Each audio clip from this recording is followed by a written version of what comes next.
Thank you, dear Sarah, you are a great fan. You listen to our podcast until the end.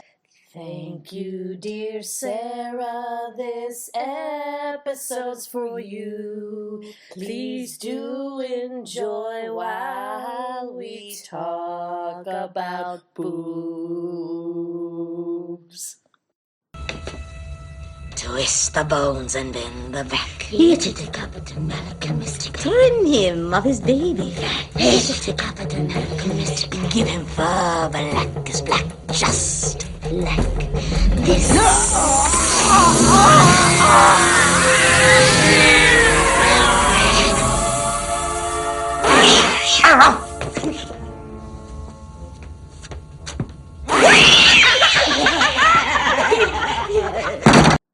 Hey guys, welcome to the Large Marge Sentence podcast, where two sweeties talk about movies that touch and shape their childhood. I'm Sweetie. And I'm Sweetie. And today we're talking about a little Hocus Pocus. It's just a little Hocus Pocus. Yeah. Hocus Pocus. Everyone loves this movie. Everyone kept being like, I love Hocus Pocus. When are you going to talk about that movie? I love it so much. It's a cult classic now. I mean, this is... Cult classic. I think it's just a classic. I don't know if it's cult classic. Well, what makes it a cult classic? If it wasn't successful when it came out, yeah. And then no, this it was... really wasn't. What? No, yes, it was. Did I read that? This IMDb was a trivia. huge Did hit. not make a lot of movie when it came out. A lot of movie? Money. I'm nuts. Well, made a lot of movie. That's weird. So I guess that's your IMDb trivia fact, and we're done with that segment of the podcast. God, I have so many, you guys. It has been like so many ones we've covered now that I'm like, there's no IMDb trivia. There's so many, so I'll pepper them throughout this episode. Wealth is strong. All right. So you guys know Hocus Pocus. You know, this is one I think everyone probably has watched at one time or another. Made in 1993. Oh my God. Starring... It is starring Bette Midler, Miss Divine M herself. We love her. Sarah Jessica Parker. And... I don't remember her name. Kathy Najimy. Najimy? Right. It sounds like ninja. I'm not sure. Also, my favorite actor of all time. What's his? Katz. The boy? Max Dennison. Ugh. We blew it. I was like, Orion We Beelzebub. It's something weird. I don't think that's it. No, It's like weird. something Katz. Yeah. Omri Katz. I was like, Omar Katz. Omar good. I was pretty close with Orion Beelzebub, if I do say so myself. Suspiciously close. That was weird. But yeah. Yeah. Omri Katz, love ya. And Thora Birch. Amazing. Yeah. Good cast. Yeah. I think most people know the synopsis, but just because it's my favorite segment and yours, I think we should do the Sweetie synopsis. You mean Sweetie synopsis? Yeah, Sweeties. That's my input into the song, but we're still working on it. It's a work in progress. WIP. Okay, ready? Yes. Go. Max Dennison is a troubled kid who has just moved from California. He's sad. He doesn't like living in Salem, Massachusetts. He wants to stay in California and wear his tie-dye shirts and play the drums. But he's a cool drummer, if you know what I mean. So cool. Those tie-dye shirts, you know exactly where he used to live. He's super cool. The problem is that 300 years ago, the Sanderson Sisters ran afoul of the quaint town of Salem, Massachusetts. Here they lured a young girl to their home and then sucked her soul out, giving them youth and vitality. Unfortunately, the townspeople were not into witches. So, I mean, who is? They were pretty terrible. They legitimately killed that little girl. She's like dead, like a couple of bunch of rags on the chair. She was just like, I'm dead. She's like an old lady on the chair. she was dead though. She real dead. Yeah. So the townspeople are like, get out of here, heathens! We'll hang you. And then the witches are like, ha! We got our last say, and they cast this last spell that says, if a virgin lights a black flame candle, they will come back. So, Fast forward. 300 years? Hundo years.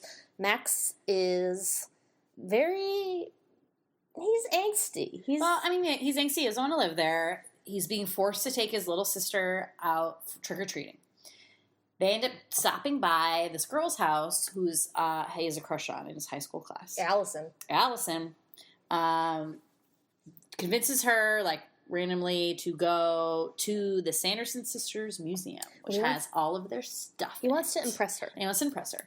So they go there, and she's telling him all about the myth of the Sanderson Sisters and how that, if you like this a virgin lights a black flame candle, they will come back on All Hallows Eve. All Hallows Eve? All Hallows Eve. Or Halloween.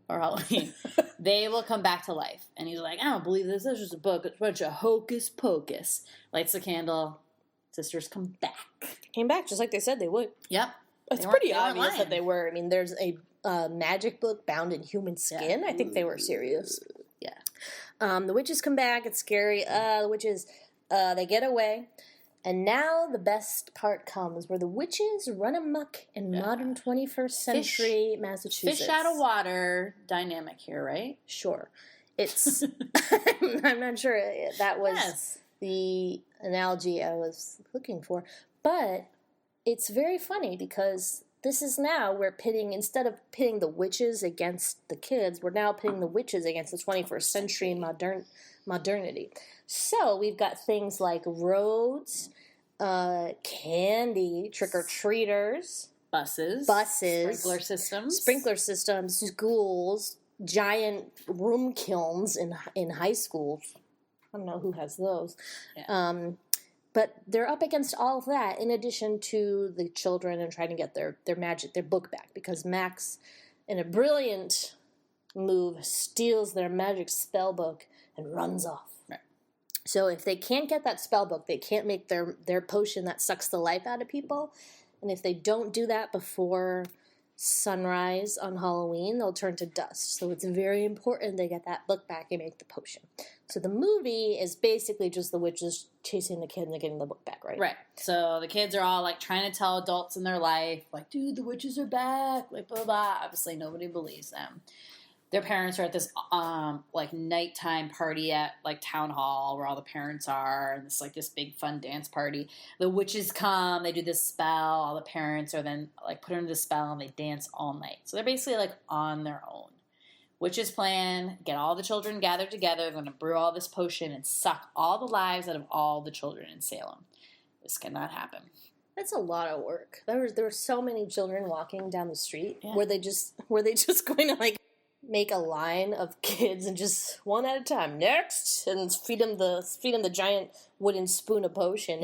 And how long would they be once they had all this youth of all the kids? Like, do they keep? Yeah, do they keep getting younger? I think the point is that they can live longer. Yeah, I thought that too. It was like, how young is too young? Yeah, is my question. So then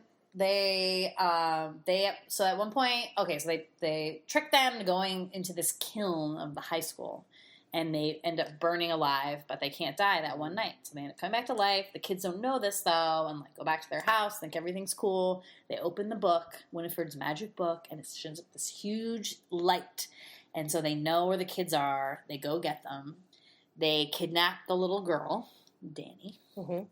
And that she is a target, just like the little girl was in kind of a flashback of, like, ultimate youth, and they're going to, like, suck her youth out. But then what happens? And then Max shows up again to save the day. Right? Yeah. No. Wait. Yeah. Yeah. Are they back at the house? No, oh, yeah. He comes and he says, "Oh, I know something you don't. Daylight savings time." And then this light appears, but it's really just Allison in the Ford Explorer from 1993 with the gels over the headlights, so it looks like sunlight. And then so the witches think they're dying. They're like, "Oh, I'm melting," and then they pass out. And then that gives them the chance, Max and Danny and Allison, to get away. They drive to the graveyard again because witches cannot set foot on hollow ground. The witches grab their various brooms and vacuums and mops and meet them there. There's a bit of a fight, I guess. Yep. Winifred is about to pour the potion down Danny's throat, Thackeray Binks, the cat, swipes it out of her hand. It lands into Max's hand. He says, I'll smash it. And then Winifred's like, smash it, and she dies. And then Max, in a really outstanding fit of bravery, swallows the whole thing of potion. And he's like, now you have to take me. And then she goes and gets ready to swoop, but she's on the ground, she's standing, she turns to stone. Yeah. And then, luckily, sunlight happens. And the sun rises, and die. all the witches turn to dust, and that's it. Unfortunately, this also means that Thackeray Binks, which I don't think we've talked about until now, whoops, he's a cat. He was the guy from the beginning. They turned him into a cat for interfering so he can live forever. He's a sweet black cat with a like sort of British / olden days accent, question mark. Shakespearean times, if you will. I don't think anyone ever talked like that. It was kind of weird that they made if the choice. Puritans were from England, they supposedly had like a weird hybrid of like British. Did they? I have a hard time believing that. I don't. I'm not sure. I don't believe it. I'm just saying. I think that's what they're going with there. And like, when did thee turn to you? Oh, like and thou the or thou? Thee. Yeah. Thou art a witch. Thou turned to you, and thee turned to me. Like, when did that change happen? I need to don't do know. some research. Google it. Anyway, so Thackeray Binks, now that the witches are dead for reals, they're dust, his soul can rest, and he dies as a cat, but then his ghost and soul lives on, and he can see his sister again. Everything's happy. Yay, witches are dead. And that's it. Very short. Witches suck. Brother sister. Oh, brother sister love, I would say, is the theme of this film, right? Okay. I never thought of that because I don't have a brother, so I was like, fuck there, I don't care about that. No, but like Thackeray was trying to like save his sister, didn't end up happening, blah blah blah. And Max ends up taking that role on once Danny gets kidnapped and he sacrifices himself. And they do have a very close relationship for let's say he's 16 and she's 8. They do? He hates her in the beginning. Oh my God. God. He doesn't want to go. He apologizes like immediately. He was a jerk to her. They say, I love you. Ooh, a brother and sister say, I love you. Like that. Yeah, okay. You're It's really a story about taking care of your little sister. Taking care of sisters. Woo! Yeah. That's the synopsis. That's the synopsis. So let's just talk about our finer points that we would like to bring up in this film. Okay. So my first point is that, yes. So we're from Massachusetts. We've been to Salem many, many times.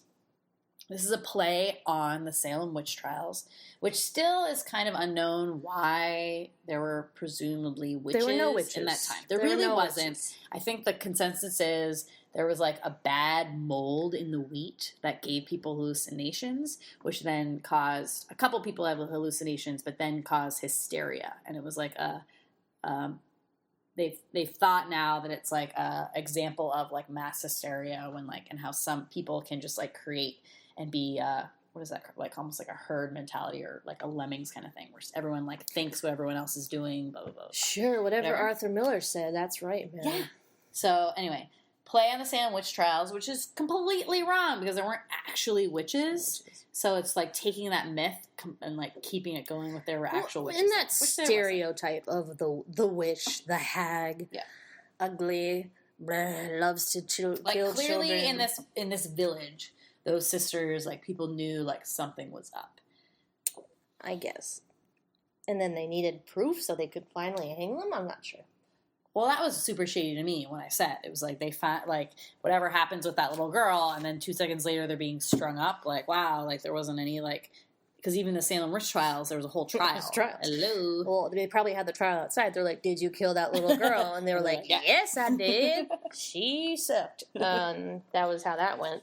But yeah, we've been to Salem. They only really filmed like one part in this movie in Salem, which is like a random couple scenes. Yeah. I know they didn't film all of this in Salem because they are not wearing jackets throughout the duration of this.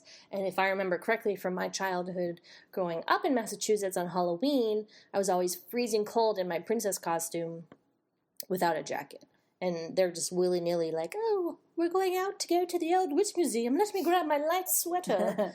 and then they're off. And I said maybe global warming, but there really wasn't global warming. 1993, forget it. I know. It was like freezing. Remember how cold it was? I remember after really cold after every Halloween, I would always be like, next year, guys. Next year, I'm going dressed as an Eskimo, and I'm going to beat you all because it's going to be awesome and warm. But remember how, like, shitty that was? We'd have to wear, like, tights underneath our costumes and coats, and we're like, what is the point of a costume? And sneakers. Yeah. I saw there's so many kids in this wearing, like, cute princess outfits with sneakers on. That was always my least favorite part. And it's funny because it's so different now because when you're older, you, like, the whole, like, dress like a slut, whatever, and you're cold and it doesn't matter. That really But you changes. don't have to dress like a slut. No. But, like, you still wear, like, you don't wear sneakers. Sure. Because you're not walking. Because you're not you don't trick or treat. Because you're not a child. Wait a minute. You're not a child. Or an older lady walking to work. Yeah. Who can't find a decent pair of attractive flats to wear. I can't even with those girls. It's just, forget it. Yeah. What's your next statement? My next statement is that this movie has a lot of really great boobs. I'm serious. Let me talk about boobs. Allison's amazing boob dress. I was obsessed with that. And her parents have this. Basically, you just love corsets. Yeah, her parents have this annual colonial themed Halloween party because they're rich and like stuck up. I guess who else would have a colonial themed Halloween party where everyone needs to rent a like really expensive corseted dress with a what's that? The giant skirt, hoop skirt, and wigs. Who else would throw that except stuck-up rich people? Yeah, but whatever. She had a corset and like nice boobs, and then Sarah Jessica Parker is like the slutty witch sister, and she has a great corset, and her boobs look amazing. So this movie always gave me something to shoot for. I guess I was always like, I want nice boobs. I mean, it's really the time period, and it was just like. Funny that was the style for so long, even though those people were kind of buttoned up and like very moral, but they were still like boobs in your face. In your face. My thing that I said was that is Bette Midler not the best in everything that she does? Truth. Yes. She's good great in this. And I read on IMDb trivia that this was her favorite film she's ever done. What? I don't know where that like evidence is from, but I can see it. Why not beaches? She seemed to really enjoy this film, but Bette Midler is fucking awesome. She's great, and she gets to sing. There are two big dance numbers, or song and dance numbers in this. The first, just two main ones. Yeah, the first is "I Put a Spell on You," which is the one they sing at the parents' wacky Halloween party. Come, little children. I count that. Yeah. But this one is really Bette in her element. We should also talk about the adult costume party, which seems like a really cool party. Everyone has dressed to the nines. Things have really gone downhill from there. And in terms of like today's costumes, would you say? People put in effort. Well, for that particular party, and I want once I eventually become an adult to go to a party like that. I think you're an adult.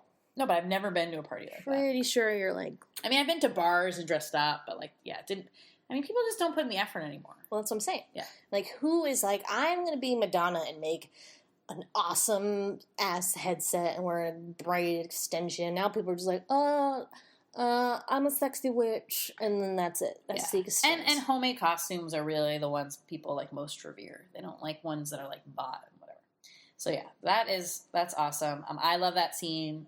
I think it's my favorite. The whole "I Put a Spell on You" and they're so good. It's like they're like the Supremes or whatever. And I really struggled with this movie because the witches are actually very likable.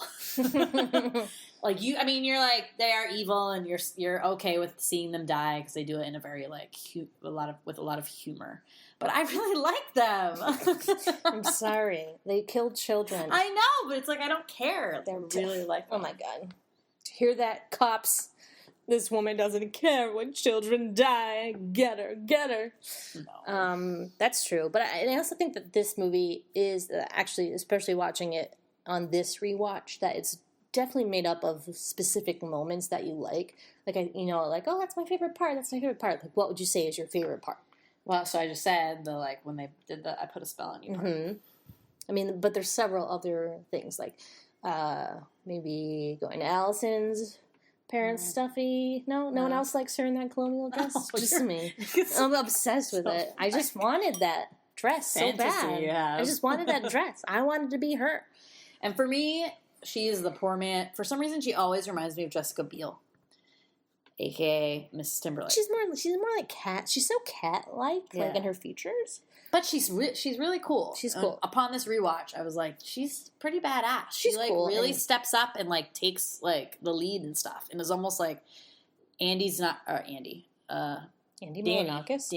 is not her sister, but is so like protective of her too, and she like just met her.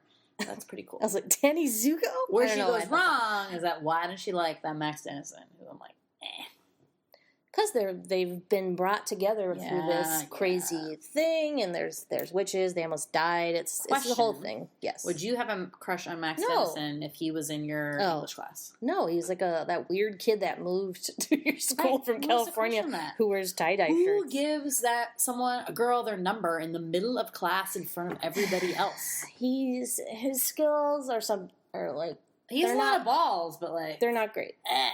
They're not great. I will also say there's so many great little moments in this, just little touches that are just so perfect. Like when the three little witches stumble upon the real sisters' broomsticks outside of the house. They're like, ooh, broomsticks neat, and they're all dressed as a sister, and then they're just whisked off on their little broomstick. That scene is that they make like the whoosh sound when they steal the brooms, and you're like, wait, where did those girls go? Like, were they actually able to fly? Obviously, they're magic brooms. Also, when Mary, after those broomsticks get stolen, they have to make do with what's in the broom cupboard.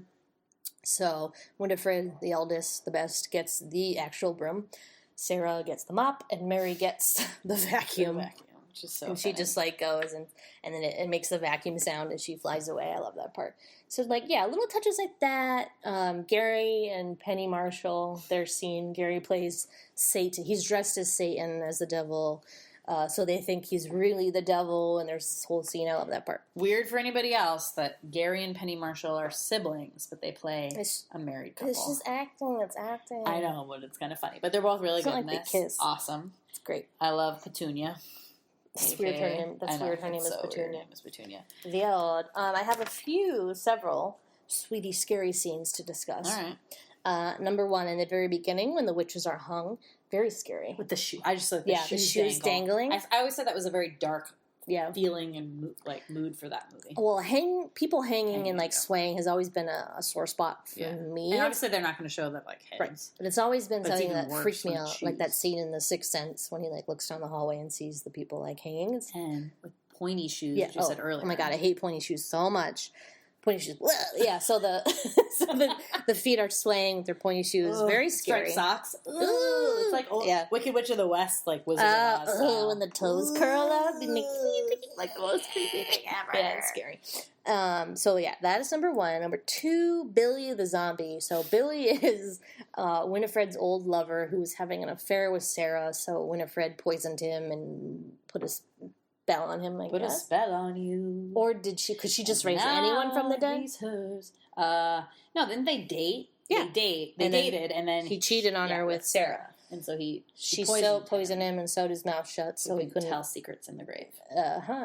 So they bring him back to life to try to get the kids. It's very much a Frankenstein situation where you think he's bad, he ends up good because really he hates. I'm sure you would hate the person that killed you and sewed your mouth shut. So he ends up helping the kids at the end. But that initial scene of him coming out of the grave and being scary and attacking them, and when he cuts his stitches on his mouth and then blows out the old farty breath. So it was moths, and the actor said that they were real moths. What? I don't understand. Yeah. So he inhaled the real moth and then puffed it out. Yeah. What? Doesn't make any sense. That's what it said on the IMDb trivia. I'm not sure about that. Third and final really scene that scared the shit out of me when I was little. At the end, when she takes her nail and slices the screen or the curtain. And I also love before that where, they're on it's like a broomstick eye view of them, going through the city, and then it just, comes on the house, and it's them, landing. I thought that was, so well done. I mean, there's several scary things. Just the idea that your parents could be, kind of taken out of the game, so to speak. that they're all like disposed of somewhere and they can't help you. That always kind of scared me as a child. But yeah, those are my scary scenes. Yeah. A lot of them. Yeah. A lot of them in this. And pretty much. Anything else you want to discuss? I think those are all mine. I have some, as I said before, a couple of good IMDb trivia here. Do share. Matt, the guy, Omri Katz, who played Max Dennison, not the first choice for that role. Who was the first choice? How old was he during, like, in this? 16, 17, This was 93? Yeah. I'm hoping it was Fred Savage. No, he wasn't that old, was he? I don't know. I just love Fred. Yeah, we miss him. I don't know. Who? Tell me.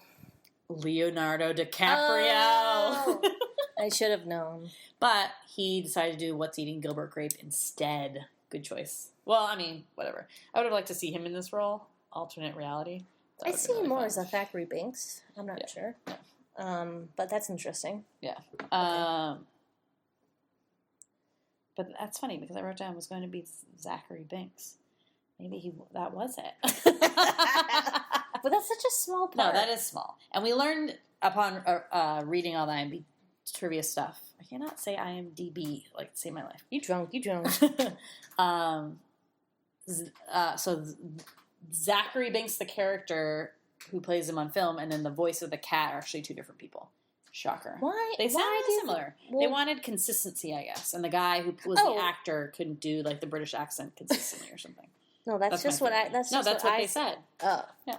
But maybe voice acting is very different than I guess acting, and maybe he just couldn't snuff it. Wait, so the actor that played Thackeray, that was him speaking though, or it was the cat the whole time and they dubbed him? Oh, a good question. I thought that's what you meant. I thought that's what you meant when you said that. I don't know. That makes more sense to me because it would be too drastically different, I think. So also, Kathy and Jimmy, who was the Mary, was also not supposed to play that role. Who was their first choice? Oh, let me see. It's coming to me. I don't know. Rosie O'Donnell. Rosie O'Donnell, which I think totally could have worked. Sure. Oh, yeah. She would have owned it. Yeah. So she turned that down, Rosie O'Donnell, which I think she regrets because she would have wanted to work with I do think that as much as I love Rosie, I think that she tends to kind of steal the show in some ways. And I think what I can never remember her name. Kathy and Jimmy. It was so great in this role because she plays such a a servant to Winifred, and it's very funny the way she's like, "Oh, you're so great, Winnie. I love you. Oh, let me do this. Let me do that." And it's perfect comedic timing, and it really works well. So I think it was the right choice in the end. Last one. Uh-oh. This was the first Disney movie to say the word virgin. What? And the only maybe? Has another one said that? Yikes. Yeah. I mean, I have a problem with this, and which I have vocalized to Andre, sweetie, many times. Zach. Why did I call him Zach? Max is only supposed to be, I think he's like a sophomore in high school. It's okay that he's a virgin. Max, you said it wasn't okay. Well, I think it is like perceived in this movie. People keep making fun of his little sister makes fun of him. Just me. No, like his little 8-year-old sister is making fun of him. I made fun of him because he's like bragging. He's like, "Look at me, I like the black flame candle," but he's just admitting to the girl of his dreams that he's a virgin. Yeah. Which I don't know. In my opinion, I think that boys pretend like they know everything, that they've had sex. So that's why I made fun of him for that. Yeah, that's just my point. Just saying it. Yeah, that's all. I just think that's funny, but I'm glad Disney broke their streak. Decided to use a big B word. Thank God. Thank God. I was really missing out. About time. But yeah, also Sarah Jessica Parker is really funny in this. Yeah. She's great, but in this role she excels because she gets to be super slutty. And I mean, she's a ridiculous amount of slutty in this, would you say? every scene, if there's other men around, you can find her like trying to make out with them. Well, that was the character. I know. It's funny, just like how slutty she is, and there's nothing wrong with that. I applaud it. And it's supposed to be stupid, but she really has some moments where she's actually right. Yeah, like she knows. They don't pay attention to her. She knows they're supposed to use dead man's toes in the potion, but they don't listen to her. So you're right. Yeah. You are right. But I adore her. In you really wanted film. to be her. I remember that being a real thing for you. Me? Who didn't? You love that song so much. Who didn't want to be her? Run around the house. Of all the witches, who you wouldn't want to be her? Oh, who would want to be the hot witch? Who wouldn't? Would. Yeah, that's what I'm saying. So why are you making it? No, but like you vocalized it, I think, more than most people. You probably it's just because her boobs looked good in that corset, and I wanted nice boobs. So dream come true, and it happened. Just because I got fat, whatever. But yeah, so we love this movie. Everyone loves this movie. It's a Halloween staple. It's great. Always a pleasure to rewatch. I guess I can really never get sick of it. I guess. No, it's now definitely a Halloween classic for anyone who was born in the 80s. I'd say there's no one I feel like alive who does not know this film. And is it our first technically Disney film? I think so. Because we saw like the Disney castle in the credits before the credits. Oh yeah, we were like, I think it really is our first Disney film, which is so heartwarming. Hopefully not the it's last. Not our last. We have coming up. Maybe we'll do a whole Disney month. I would like to do cartoons, but I love cartoons. We'll see if that happens. Okay.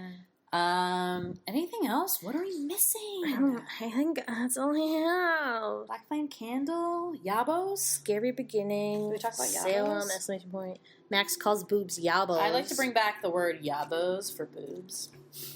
Watch where you're putting your Yabos. I don't want those on my table.